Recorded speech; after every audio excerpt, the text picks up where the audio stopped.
Large luxury SUV coupes are generally for people who don't care much about cool, clinical and efficient sense and sensibility. So what would one be like from a brand founded upon just those principles? In this Audi Q8, we have our answer.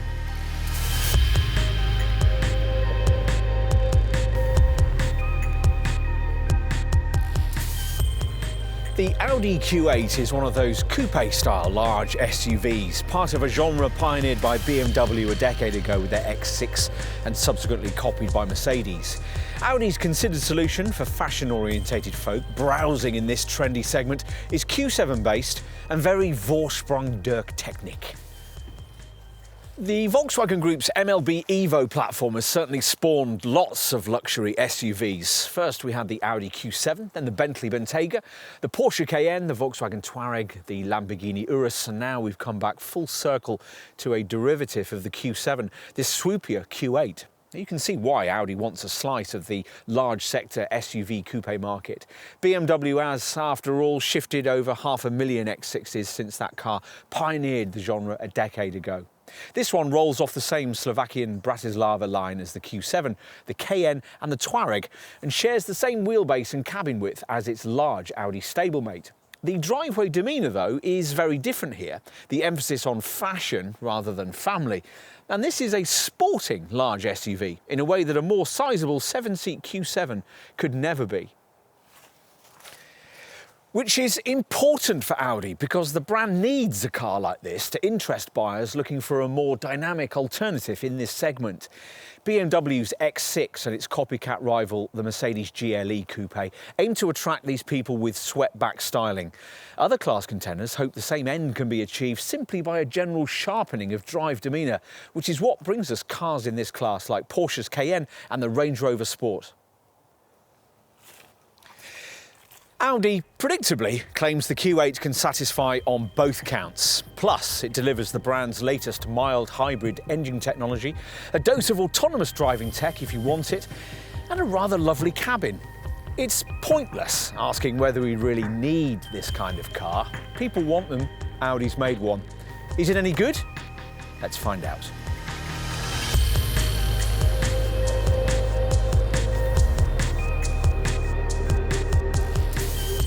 It's easy to get confused about the kind of car this is.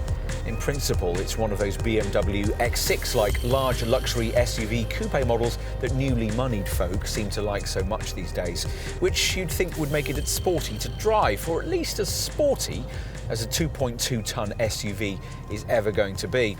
Actually, as you discover pretty quickly after taking the wheel, the emphasis here is far more on comfort and luxury than it is on lithe handling, which is why Audi uses the full-length version of the Volkswagen Group's MLB Evo platform for this car, rather than the slightly shorter, more agile design of this chassis fitted to a rival Porsche Cayenne. Nevertheless, the Q8 is pretty dynamically adept with excellent traction and decent body control, but it's still much happier when you're not throwing it about. In some ways that's odd, because Audi has readily available tools in its armoury that would make this car considerably more rewarding to drive. Principally the sport-locking rear differential and active anti-roll bars you could have on the brand's SQ7. The engineers decided to keep these things back for the potent 4-litre twin-turbo RS Q8 model, a car specced out to remind us just what an involving machine more standard Q8 variants like this one could have been. Audi will point out, correctly, that this sort of thing isn't key for buyers in this segment, whose priorities centre almost completely upon style and luxury. It would have been nice, though, if this Ingolstadt brand could have delivered a contender here that, in its most accessible forms, had a slightly broader portfolio of virtues. Not that new drive technology is lacking here, quite the opposite in fact. Q8 buyers will be offered the chance to specify a sophisticated 4-wheel steering system. Plus, you can also add in all the best elements of the brand's Level 3 autonomous driving tech via its optional Traffic Jam Pilot package. In addition, the two main 6-cylinder engines on offer come with the brand's mild hybrid technology, which works with a clever starter motor generator system and allows them to coast at both high and low speeds using 48-volt electrical assistance. most buyers will choose the unit this car was launched with, the 50 TDI 286 PS diesel power plant we're trying here. It's one of Audi's best, superbly refined, creamy smooth and generally torquey, equipped with 600 Nm of pulling power. That's enough to allow this Q8 to pull along a 3.5-ton braked trailer should you need it to.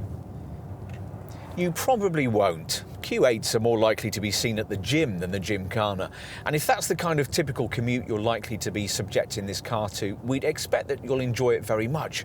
Whether you opt for this 50 TDI variant or the alternative mainstream V6 that Audi offers, a 340 PS 3-litre petrol engine badged 55 TFSI.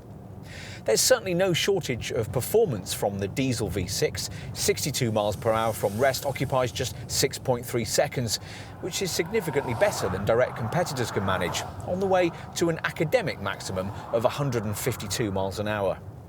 And the commanding driving position will please those coming to this car from Audi's large saloon models. What you might not like quite so much is the slight reluctance the ZF 8-speed auto gearbox has to kick down as quickly as you'd like for rapid overtakes.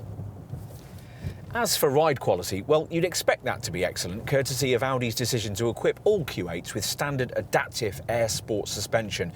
Pretty much that's true, though, because the brand has chosen to use a twin-chamber system rather than the more sophisticated 3-chamber setup that Porsche fits to its rival Cayenne, low-speed bumps are felt a little more than they would be in that competing model.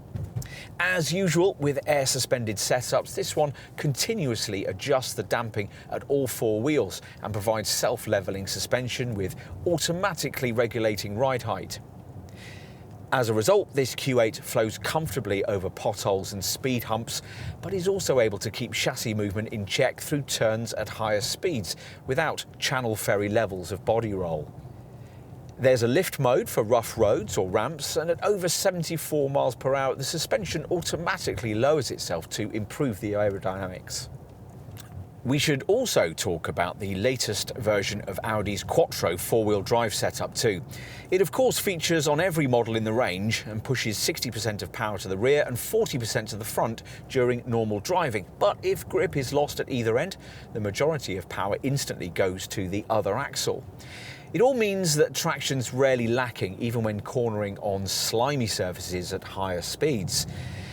The limiting factor here is steering feedback. Unfortunately, there's not a great deal of it, though the helm is reasonably precise, aided by a progressive setup that allows it to operate more and more directly as the turning angle increases.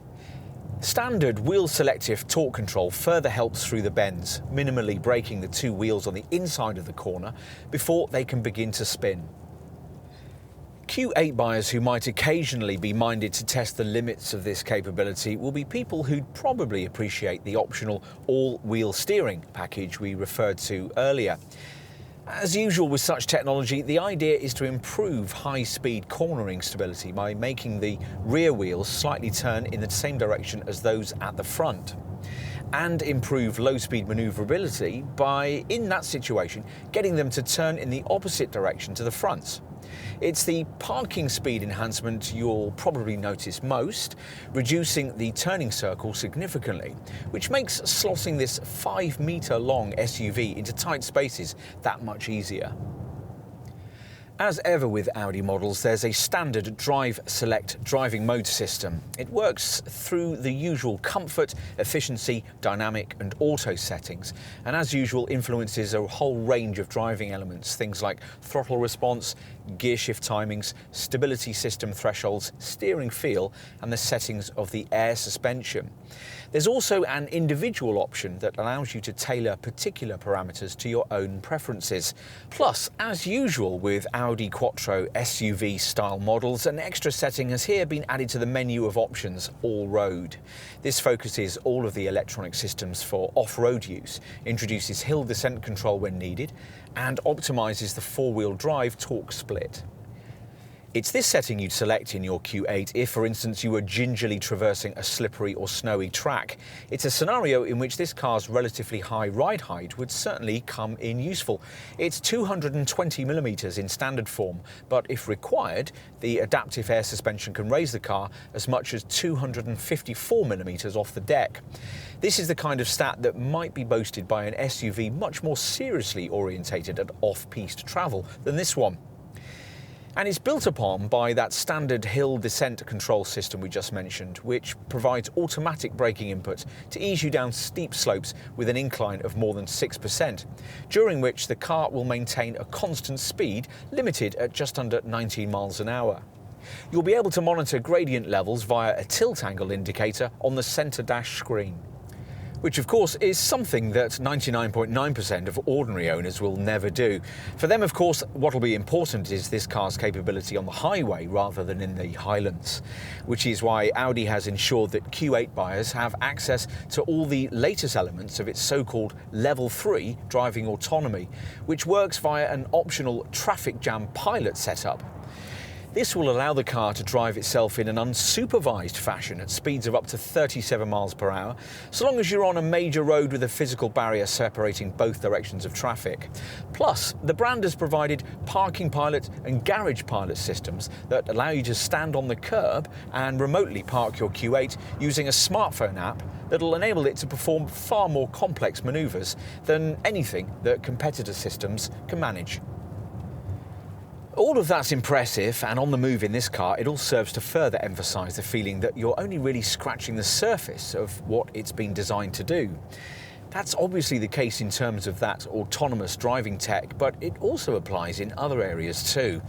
We've mentioned the luxury orientation of the drive dynamics, but the way this car has been set up is also very effective in masking its sheer weight and prodigious width, which means that if you're prepared to activate the Drive Select system's dynamic settings and push the handling boundaries a bit, it can actually be hustled along pretty quickly should the needs arise. So perhaps a Q8 is, to some extent at least, the sporty car its look suggests it might be. And again, perhaps it isn't. You'll enjoy finding out either way.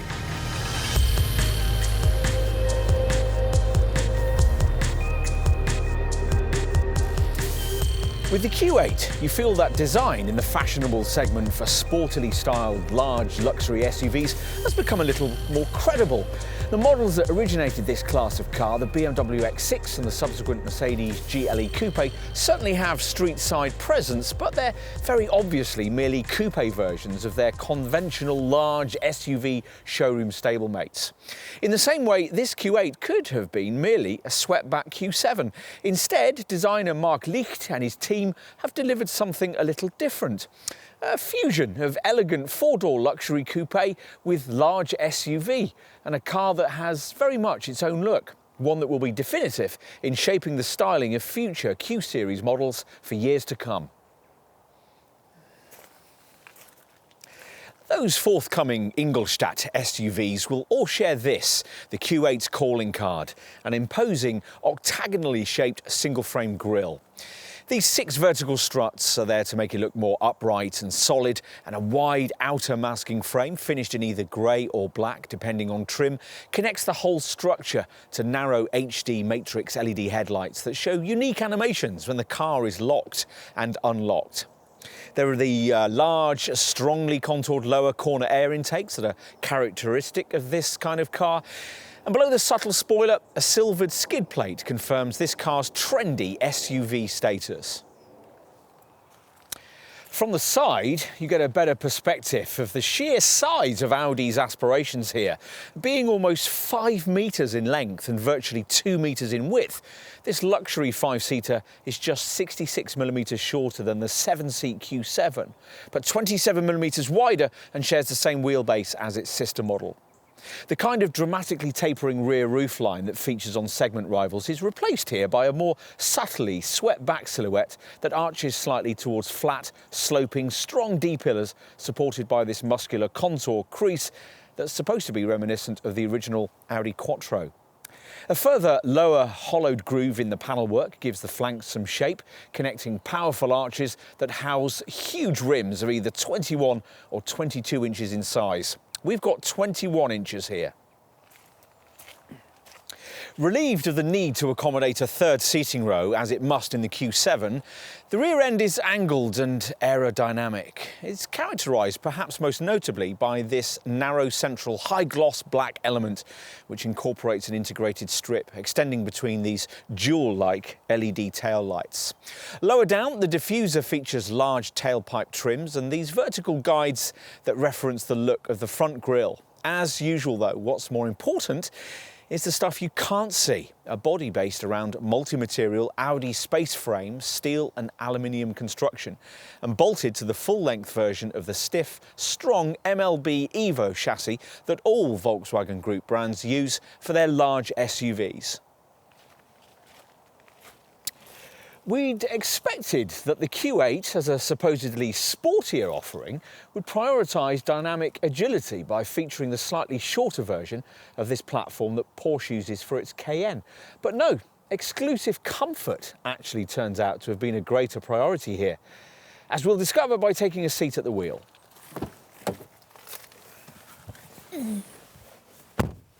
There's no cockpit-style feel here as there would be in, say, that Cayenne. Instead, Audi's delivered us what it calls a luxury lounge, based around the upmarket cabin structure it now uses on all its larger models. You're going to need to like screens because this gloss black panelled layout incorporates no fewer than 3 of them. The 2 you'll notice first powering up as soon as the doors opened and dominating the upper and lower parts of the shiny centre stack. In an attempt to deliver the required splash of luxury needed for a car of this status, the designers have fashioned this backlit aluminium central strip which flows the width of the dash and curves under the upper MMI screen. But unless you take up the extra cost option of trimming this whole centre console area in polished grey oak, it's all a little overshadowed by the overriding emphasis on high gloss black surfacing. To properly lift the sophisticated but slightly clinical atmosphere, you'll need to spend significantly on extras like the extended LED interior lighting pack and a full leather pack that coats the dash in lovely stitched leather. Or get the priciest top Vorsprung trimmed variant that includes both these things.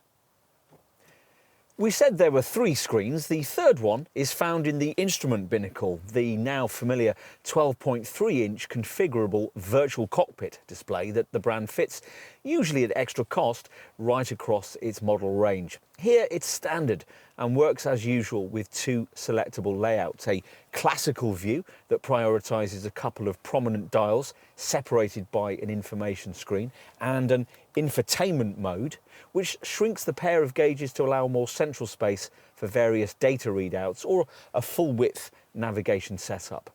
You view all of this information through a grippy 3-spoke stitched steering wheel and are seated on supportive sports seats trimmed in leather and Alcantara, which feature heating, electric adjustment and lumbar support. Many buyers, though, will want to upgrade to the optional quilted Super Sports chairs upholstered in softer Valcona leather. We've no issues with any of this, but we're not quite so sure about the fundamental concept behind the 2 MMI touch response centre stack monitors mentioned earlier, mainly because it relies almost entirely on screen touch and voice control. The rotary controller by the gear stick that you get in, say, this model's Q7 stablemate makes it much easier to access particular infotainment screen functions without taking your eyes away from the road.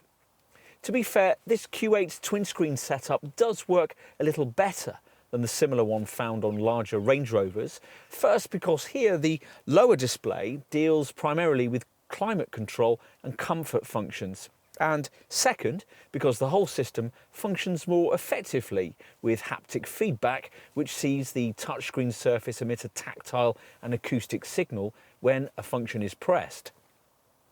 You've got to press pretty firmly though, a bit like you would if you were using a touchpad on a laptop computer, which, as already suggested, isn't ideal if you want quick access to something without looking at it.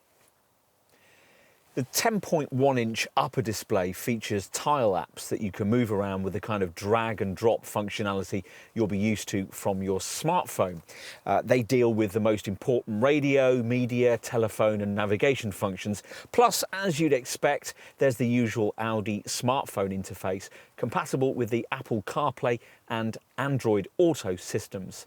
There's a 10GB flash memory for music storage, and of course you get a full suite of Audi Connect media connectivity features that, amongst other things, deliver online media streaming, a Google Points of Interest search function, a comprehensive Audi online traffic information system, plus news and weather feeds via a Wi-Fi hotspot supporting the new super-fast LTE Advanced mobile data network. Configurable favourites buttons help tailor the system to user preferences and allow up to 7 drivers to store their preferred settings in individual user profiles and set up to 400 parameters. As we've said, the lower monitor, which is 8.6 inches in size, is reserved for more comfort-orientated features. Plus, its screen can also allow you to trace letters with your fingertips so that the search system can then give you selection options. Of course, you might expect that to be just another thing that would leave these shiny displays continually coated in grubby fingerprints, and you might also worry about sunlight reflection. Now, Audi's tried, with partial success, to mitigate both of these issues by use of an anti-fingerprint coating and a layer of anti-glare film, but to some extent both problems still remain. What we do like about this setup is the way that the upper screen can be turned off to prevent nighttime distraction, and its main functions summarised on the top part of the lower display. What else? Well, all-round vision from the driver's seat is excellent, even out of the back, despite the sloping rear roof line and the rather wide D-pillars. Just in case though, all-round parking sensors and a rear-view camera come as standard. A head-up display is optional, but with the virtual cockpit setup fitted, we don't really think there's actually much need for it.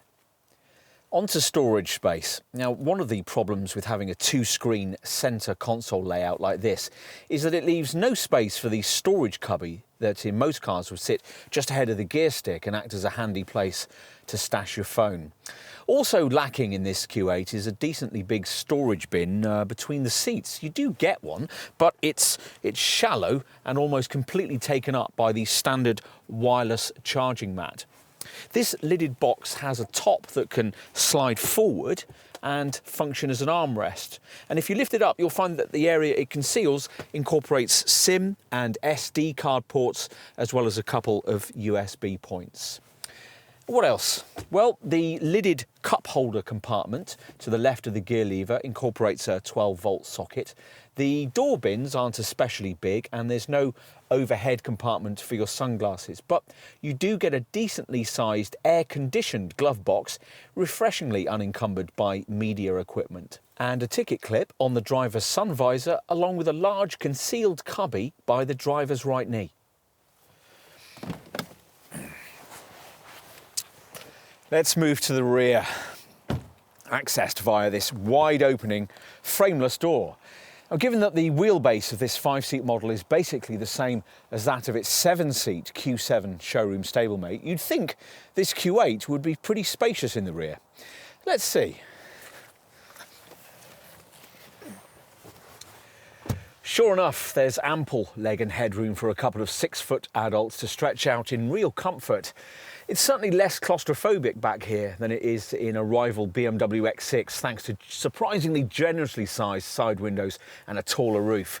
The headspace you get is particularly impressive for a car claiming coupe credentials. And there's 750mm of legroom, a bit more than you'd get in a rival Range Rover Sport, but a bit less than you'd find in a Porsche Cayenne, which is surprising because that model rides on a slightly shorter wheelbase. You can improve leg space even further on a Q8 fitted with a sliding rear bench, the Rear Bench Seat Plus package, a feature which rather meanly Audi charges extra for on this base S-Line model. Rear seat heating, rear blinds, privacy glass, 4-zone air conditioning and extra USB points can all be added in to make life back here more pleasant. There's enough body width for a third adult to sit in the middle of this bench without having to breathe in first, but that person will have to sit on a rather uncomfortably raised section of foam and straddle this fairly hefty transmission tunnel. If there are only two of you and you're able to use this centre armrest, you'll find the usual couple of cup holders, though no incorporated storage. Above the transmission tunnel, you get twin vents supplementing those built into the B-pillars. A 12-volt port is provided, and a couple of extra USBs back here can be added if you pay extra for the Audi music interface. There are netted seat back pockets, LED overhead reading lights, and decently sized door pockets built into the beautifully finished Alcantara and aluminium trimmed door cards.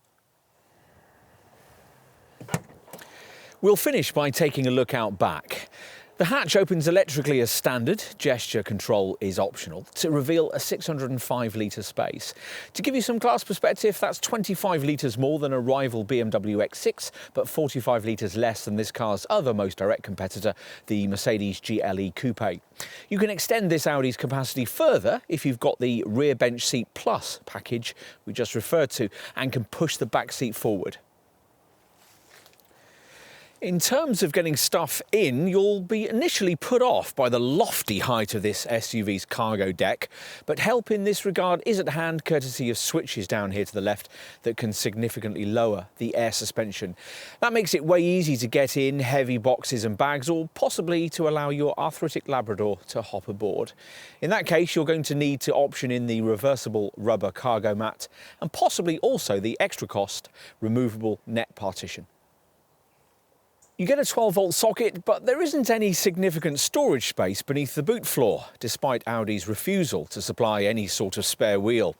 This silver-finished loading lip trimming plate will easily scratch too. A couple of netted storage areas are provided to the left, and there are 4 chromed tie-down hooks. If you specified the trailer pack we've got here, the buttons for the electrically extending tow bar can be found alongside those for the air suspension. Apparently, 2 golf bags can easily fit in crosswise in here.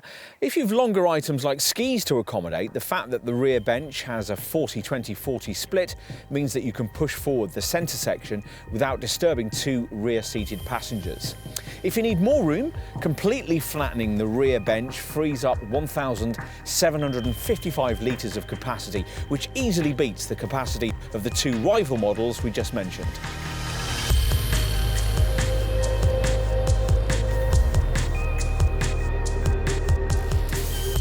Those attracted by this Audi will be expecting premium pricing, and of course Ingolstadt has delivered exactly that.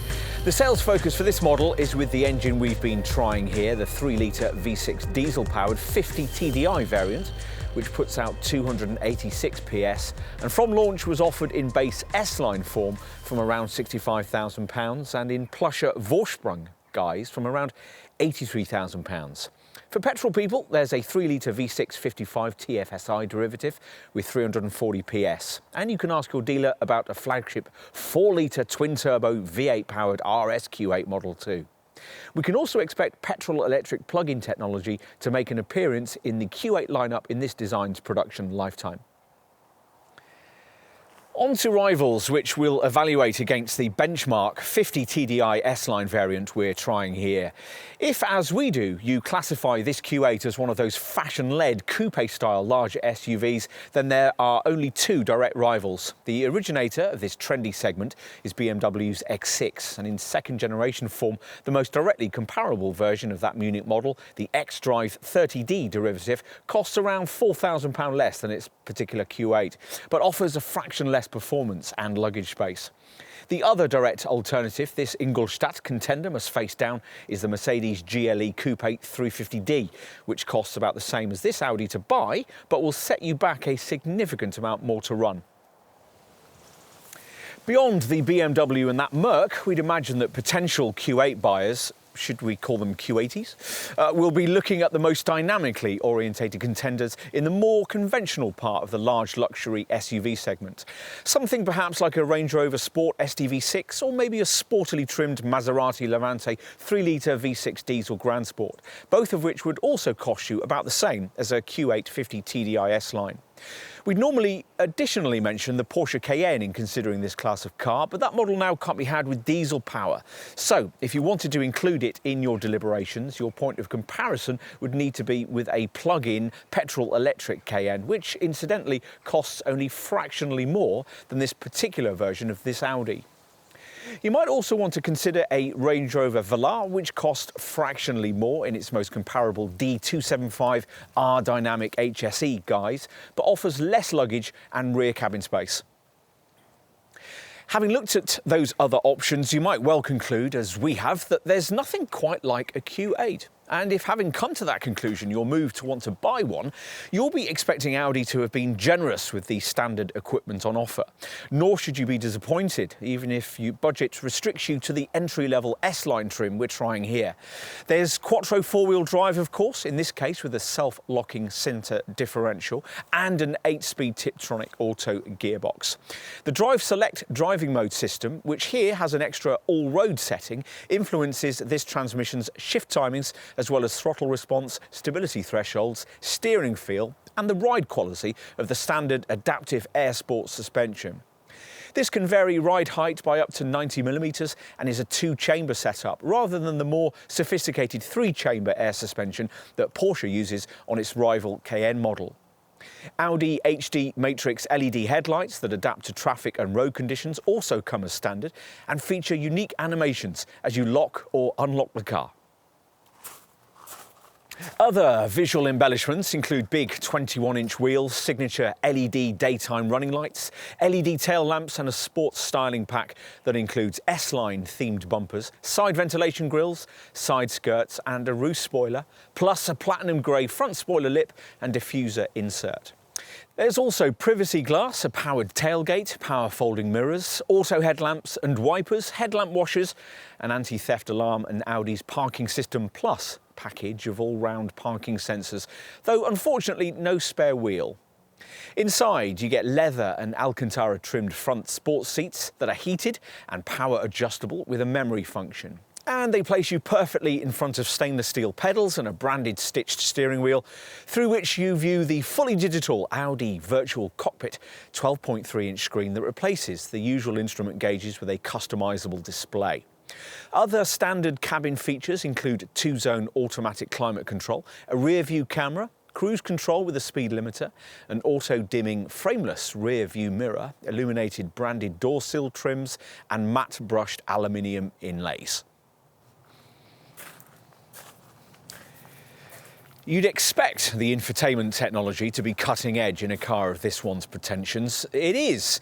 You get Audi's top MMI Navigation Plus with MMI Touch package, but it looks very different to the way that it does on this model's Q7 showroom stablemate. This Q8 borrowing the layout we first saw in the 4th generation A8 saloon, with its 2 centre stack screens, a 10.1-inch one up top and an 8.6-inch monitor just below it. Via the MMI setup, the display up top shows you an intelligent 3D navigation system that's able to take into account traffic congestion and previously driven routes, brief you on filling stations and parking places on your route, and include 3D graphic models of many European cities. The MMI package also includes voice recognition, a DVD player, a 10-speaker 180-watt DAB sound system and the usual smartphone interface that hooks you up with the Apple CarPlay and Android Auto phone mirroring connectivity systems. The Audi Music interface offers simple pairing with your mobile devices using 2 USB ports with charge and data functions. Plus, the Audi Phone Box package can boost your handset signal and includes a wireless charging mat to power it up. As an included part of the MMI system, there's a 3-year subscription to the Audi Connect Media Connectivity package, which works via an embedded SIM card that's permanently installed in the car and operates on a data flat rate, so you won't be stung with high roaming charges if you do a bit of intercontinental motoring. The setup comes with an LTE data transmission module that establishes high-speed 4G Internet 3 access and creates in your Q8 a Wi-Fi hotspot supporting the new super-fast LTE advanced mobile data network. It also allows you to navigate with images from Google Earth, access a Google Points of Interest search function with voice control, and use a web radio setup with stations from around the world. Through the Connect system, you can access special in-car versions of your Facebook and Twitter pages, and it's possible to read, write and send text messages and emails. The included online media streaming package gives access to millions of music tracks, and there's also a clever Audi online traffic information system that uses live traffic information to reroute you around jams. Also built into Audi Connect is the Car-to-X services system that the brand has developed in partnership with Daimler and BMW. That allows this Audi to often almost magically respond to future weather or traffic conditions, or to somehow know what's around the next corner. It's not magic, of course. The setup instead driven by a mobile phone supported so-called vehicle swarm exchange of information system that'll see your Q8 sending data on driving conditions back to a central hub, which then shares it with other drivers. What else? Well, you can take Audi Connect connectivity with you even when you're not with your Q8 thanks to the improved My Audi app. This transmits points of interest to the navigation system, streams music and can transfer your calendar to the MMI infotainment screen. The app also allows you to seamlessly plan a route across multiple devices. So if you're going to a restaurant in an unfamiliar city, for example, and have to park a few streets away from the venue, navigation will continue with you on your smartphone as you complete the journey on foot. Finally, as usual with the vehicle apps of this sort, you can use it to get a vehicle status report and to lock or unlock the doors from wherever you are. Is it worth finding the extra cash for more complete Vorsprung flagship level of trim? We're talking a big £18,000 price jump from S-Line spec. But if you were thinking of heavily embellishing this car anyway, it might be one worth making, because with this top variant, you'll find that virtually every significant option box will have been ticked for you. Inevitably, the Vorsprung embellishment includes a lot of luxury niceties: larger 22-inch wheels, a panoramic glass roof, super sport seats trimmed in softer Valcona leather, an Alcantara headlining, a powered steering column, and so on. There's some extra stuff of real substance too, though. All-wheel steering, for instance. With this setup, the rear wheels are able to turn in the opposite direction to the fronts at parking speeds to considerably improve manoeuvrability, while at over 37 miles per hour, turning those rear wheels in the same direction as the fronts to improve handling and corner turn-in. Another Vorsprung spec feature of note is the upgraded Bang & Olufsen premium 3D sound audio setup, which features 17 speakers, including 3D sound speakers, a 16-channel amplifier and 730 watts of sound. With this top trim level, the front of the cabin will look significantly more premium, thanks to the addition of a flat-bottomed sports steering wheel and an extended leather pack, which adds a leather covering for the upper instrument panel, the door rails, the door armrests and the centre console. And the rear seat will be a nicer place to be, thanks to side and rear window sunblinds, heated upholstery and the rear bench seat plus package that allows you to slide the back seat base forward and back to either improve legroom or maximise cargo space. In addition, upgraded 4-zone climate control allows those in the back to adjust fan speed and temperature. Plus, the Audi Music interface adds a couple of extra USB ports for backseat folk and 2 more USBs for the front. Other standard Vorsprung spec feature additions include a head-up display, a 360-degree surround view camera system, advanced keyless entry, powered door closure that automatically latches doors left ajar, a powered front passenger seat, a double sun visor, an electric luggage compartment cover, and a multicoloured extended LED interior lighting pack that allows you to bathe the cabin in your choice of colours. For the outside, a Vorsprung spec Q8 can be identified by a titanium black styling pack, which adds that shade to the front radiator grille frame, the door mirrors, and to styling accents found on the front bumper and the side window trims. There's also a certain level of autonomous driving assistance, much of which comes from the adaptive cruise assist system that Vorsprung spec Q8s get as standard. This setup works at any speed between rest and 152 miles an hour and can detect lane markings, structures next to the road, vehicles in adjacent lanes and multiple vehicles ahead, and of course will adjust your highway speed to suit surrounding traffic. It also works with an included Predictive Efficiency Assistant package that can use navigation data to adjust your Q8's driving demeanour for extra comfort and efficiency, adjusting speed to suit road topography and activating things like highway coasting or engine braking. A whole network of electronic kit is needed to support this kind of capability. Up to 5 radar sensors, 5 cameras, 12 ultrasonic sensors and a laser scanner. Much of it also used for the extra high-tech safety features that also come as part of Vorsprung spec. We'll get to those in a moment. Before we do, let's say a few words about options. What's been done with the test car we're trying here is what we think most owners will do. Rather than paying the huge premium for the top Vorsprung level of trim we've been telling you about, most buyers will probably opt for a standard S-line spec model like this one, and then add in those particular extra features they really want. Most of the Vorsprung spec stuff is, after all, available individually on the options list. Just pick and choose the items you like the sound of from the various Vorsprung spec features we've just taught you through.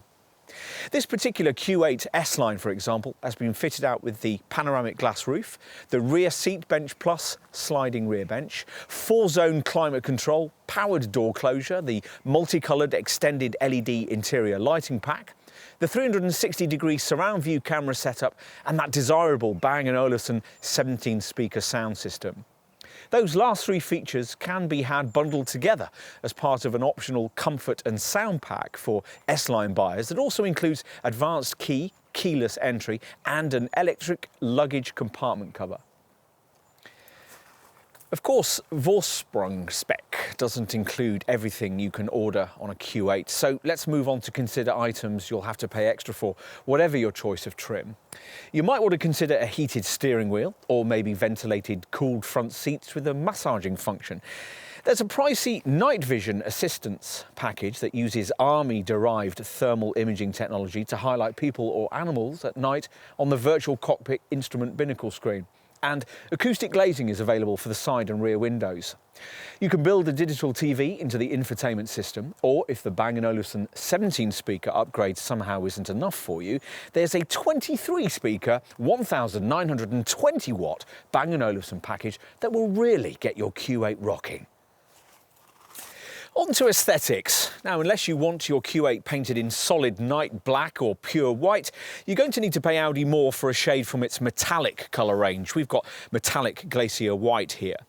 S-Line model buyers also get a selection of alloy wheel designs with 2 different 21-inch options. We've got 5 V-spoke S rims here, plus a 22-inch wheel style available too. Whatever your choice, the optional red brake calipers might provide a finishing touch.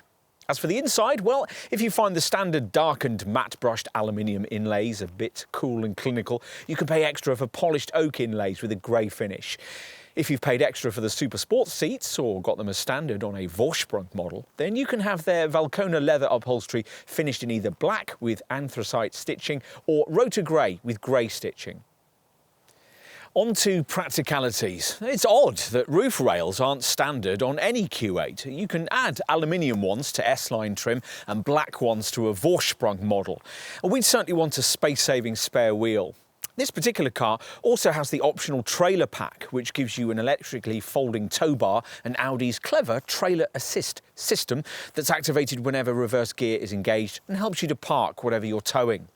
Talking of parking, on an S-Line variant you can specify a park assist system that will automatically help you locate parking spaces, then steer you into them. To add to the usability of the cargo bay, there's a load area fixing kit which gives you a fixing set for the rail system in the luggage compartment, complete with a telescopic pole and a fastening strap. There's also an optional removable net partition to separate the passenger and luggage areas, and we'd want the reversible cargo area floor mat, which has a carpet on one side with rubber on the other, ideal for muddy boots and muddy dogs. Enough with optional features, let's move on to look at safety. Now, before we get into all the electronic stuff, we ought to make the point that this car is fundamentally very safe thanks to its torsionally rigid body shell and structural front end. In head-on collision, 3 stress planes in the nose section absorb the forces. Plus, there are Isofix child seat mountings, a tyre pressure warning light and all the usual front, side and curtain airbags too, with rear side bags available as an option. Should the worst happen and you have a crash that activates the airbags, a standard Audi Connect Safety and Service feature will automatically alert the emergency services with your exact GPS location. But of course, the primary purpose of modern safety technology is to avoid an accident in the first place, which is the task of a whole armoury of electronic camera-driven features. Over 40 of these have been developed for this Q8, and many of them are standard. As you'd expect in this day and age, there's an autonomous braking system included in that roster.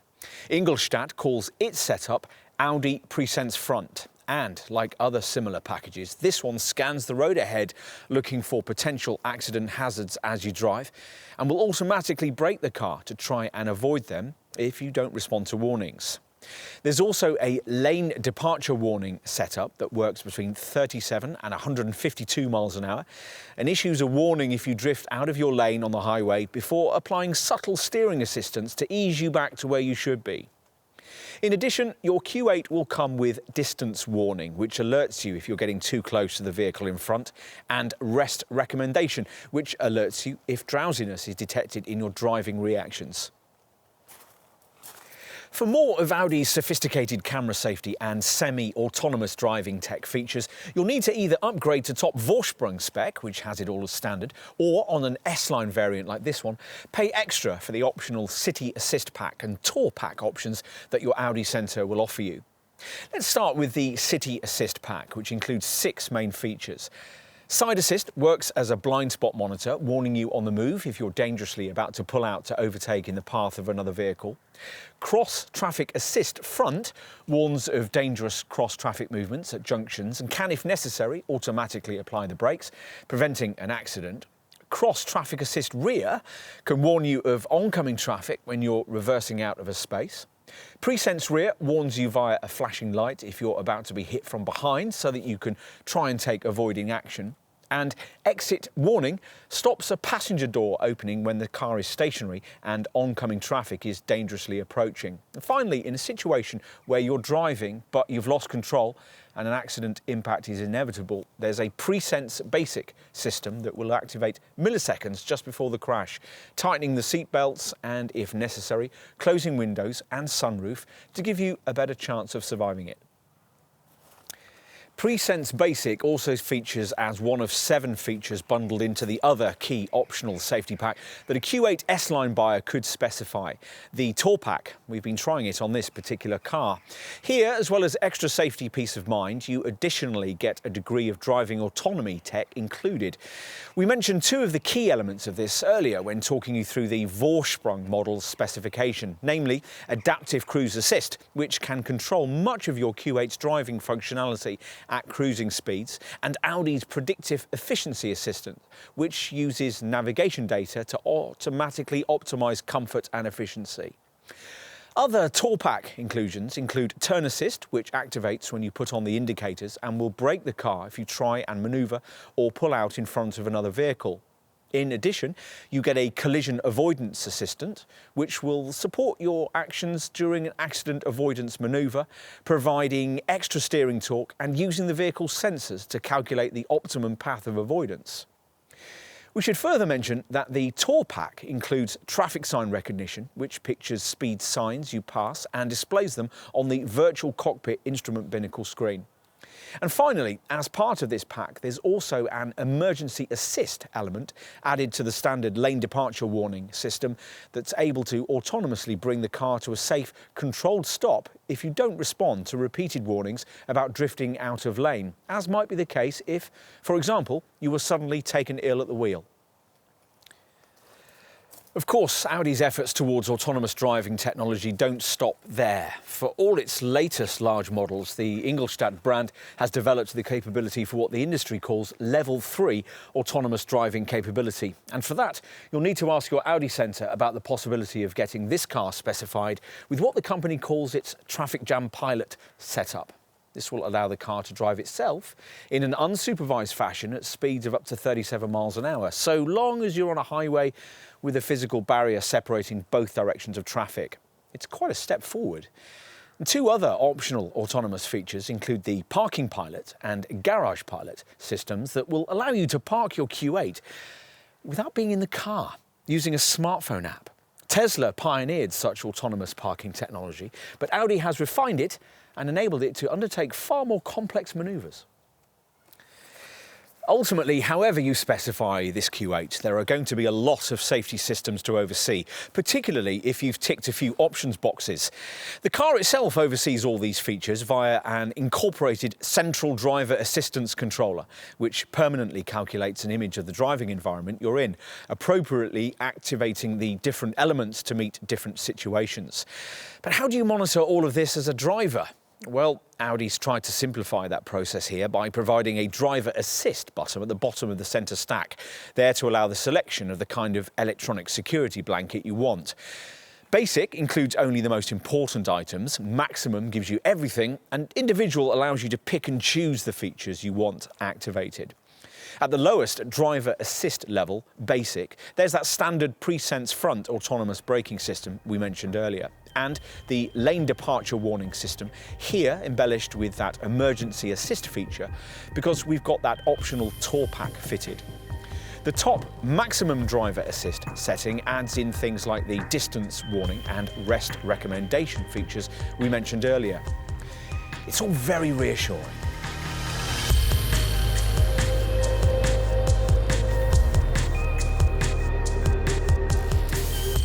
One of the things that Audi's not quite so keen to talk about with this Q8 is weight. You might expect this car to be relatively light by the standards of weighty, large, luxury SUVs. After all, the company's space frame technology has been employed here, plus copious amounts of aluminium have been used to fashion the doors, the front wings, the tailgate, the roof, the rear wheel housings, and large parts of the floor. Despite all of this, though, the quoted curb weight here is a hefty 2,230 kilograms, 165 kilograms more than the equivalent version of BMW's rival X6, a much older design. As a result of that, you'll need to manage your expectations in terms of the efficiency figures you're likely to get. Mindful of this, Audi has equipped all engines it uses for its current large-size models with MHEV, or mild hybrid electric vehicle technology, made possible by a belt alternator starter, which is the nerve centre of a clever 48-volt electrical system. In highway motoring at between 34 and 99 miles an hour, this enables the car to coast for up to 40 seconds with the engine switched off.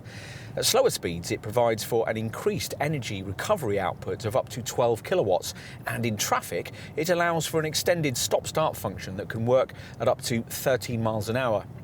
The Ingolstadt brand claims that the combined impact of all of this equates to a saving of 0.7 litres of fuel every 100 kilometres or 62 miles, so it's a worthwhile improvement. Let's get specific and give you the figures for the 50 TDI 3-litre diesel model we're trying here. In both S-Line and Vorsprung guises, this can manage 41.5 mpg on the combined cycle and 178 grams per kilometre of CO2. That's a fraction better than you'll get from a rival BMW X6 30D X-Drive, and way better than this model's other direct competitor, the Mercedes GLE Coupe 350D, can manage.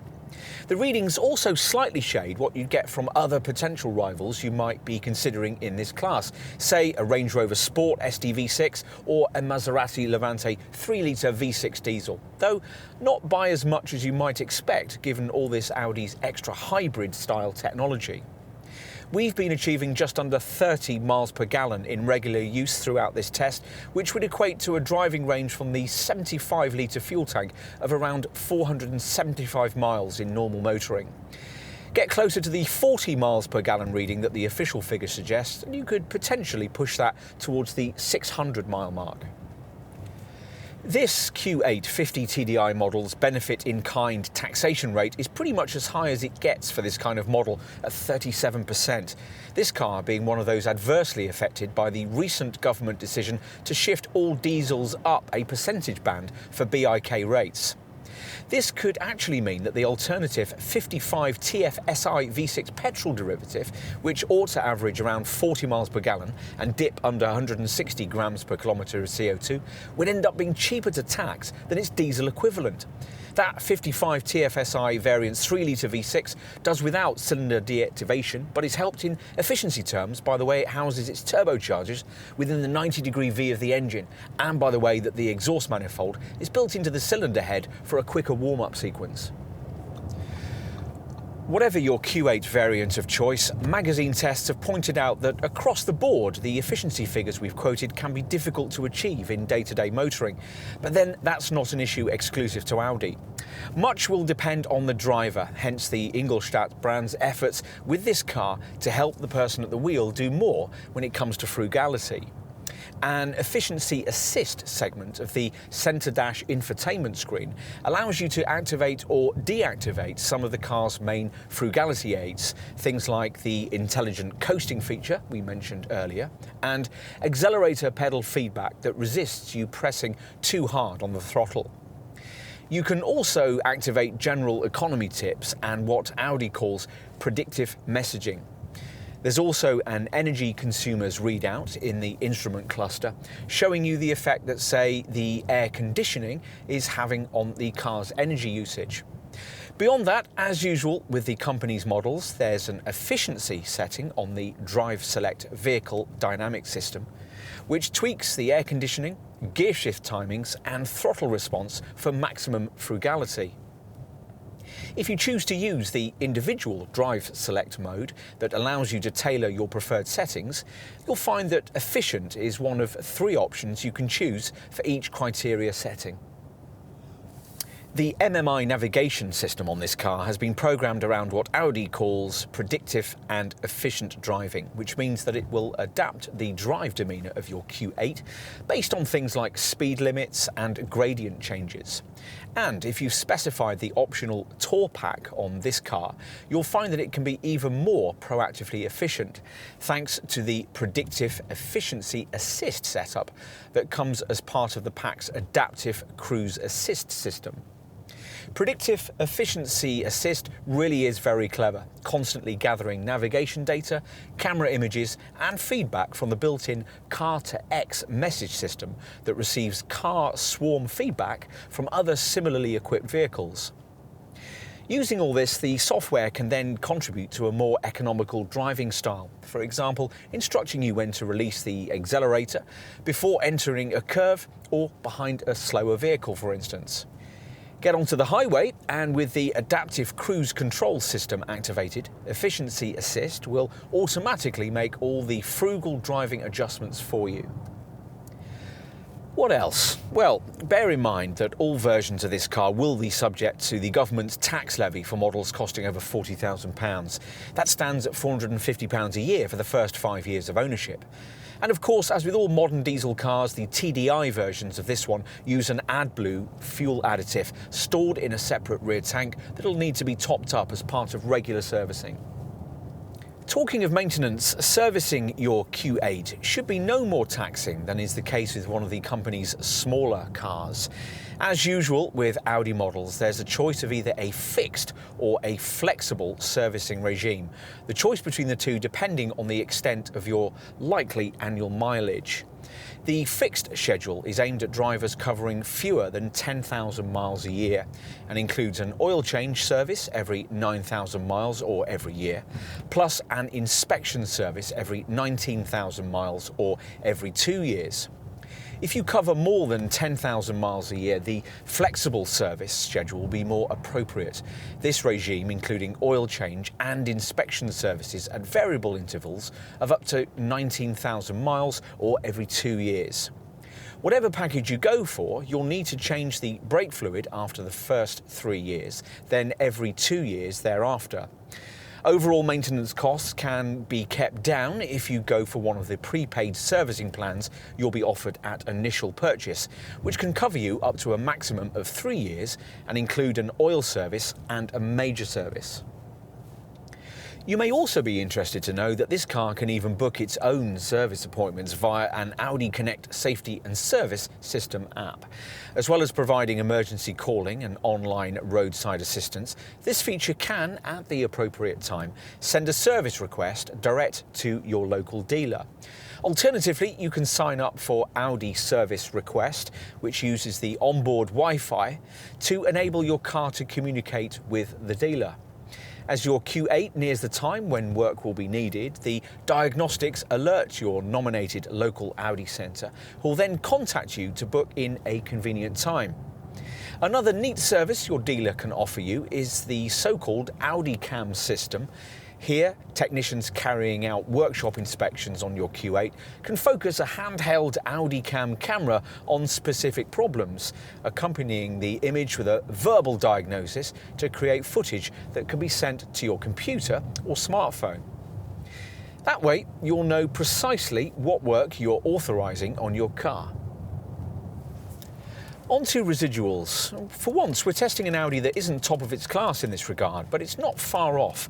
According to industry experts CAP, a Q8 50 TDI S-Line model like the one we're trying here would, after 3 years and 60,000 miles, be worth 46.7% of its original value.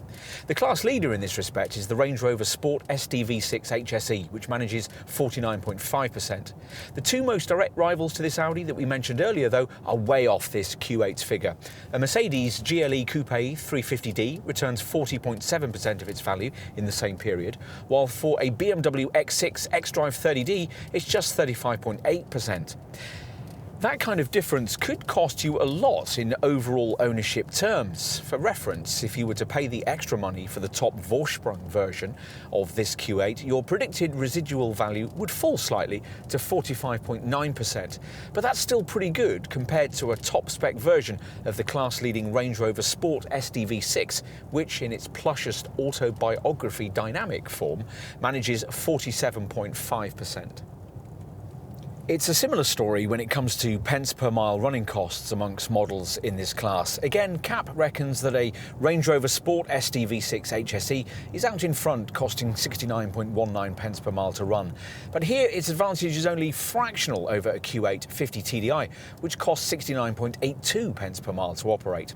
Again, the rival Mercedes GLE Coupe and BMW X6 models are way off this kind of showing, returning respective figures of 77 pence per mile and 79.91 pence per mile. In short, it'll really pay you to do your sums before deciding on a car of this kind.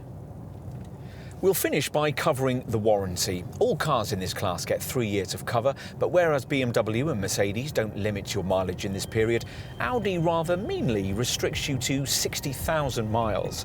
Optional extra cost packages can extend the cover to either 4 or 5 years and 75,000 or 95,000 miles respectively.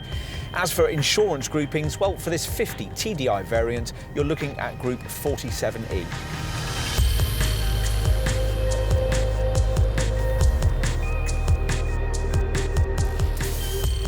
The 8th dimension has been an important one for Audi. At the end of the last century, the A8 brought a new Vorsprung durch technic feel to the boardroom luxury saloon sector.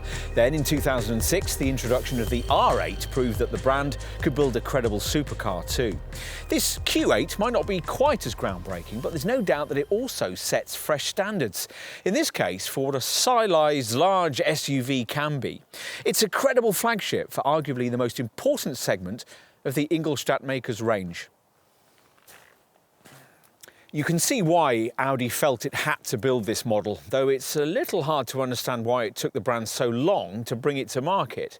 We'd half hoped that this delay might have enabled the company to introduce a few radically new elements to the fashionable formula championed by this sort of car. That hasn't happened here, but even so, the Q8 does manage to provide buyers seduced by this class-conscious category something just that little bit different. Exactly what that is can be a little difficult to define. Perhaps the easiest way to express it is to suggest that if you turn up to a business meeting in this contender's two most obvious competitors, the BMW X6 or the Mercedes GLE Coupe, some might dismiss you as a showy extrovert. Arrive in a Q8 and the impact would be a touch more subtle. For some, that distinction will be important, particularly as this Audi is, in its own way, just as stylish and avant-garde as its two main Teutonic arch rivals. And in summary, well, no SUV you could choose in this sector is going to add up if you judge it from a purely sensible perspective. So in considering this Audi, you're rather beguilingly freed up to purely please yourself. If you're attracted by it, then probably nothing else in this part of the market will do. It's unnecessary, it's uninhibited, and it's undeniably appealing, as all of life's most appealing trinkets are. In other words, it's everything that this kind of car should be.